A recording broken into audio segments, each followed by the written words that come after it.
ndabaramukije Amakuru ategekanya ikirere kuri w'Imana Igenekerezo rya 20 mukakaro 2025.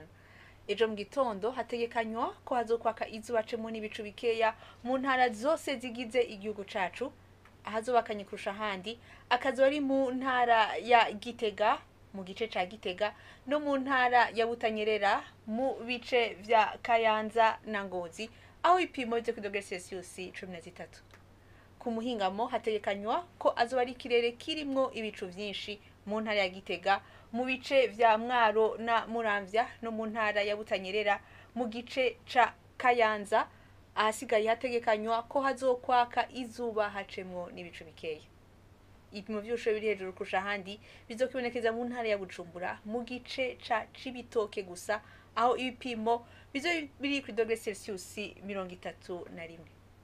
Ejo mu gitondo ndekanya ko izuba rizoseruka isa 12 zirenga iminota 10, irenge saa 12 zirenga iminota 7 zo ku mugoroba.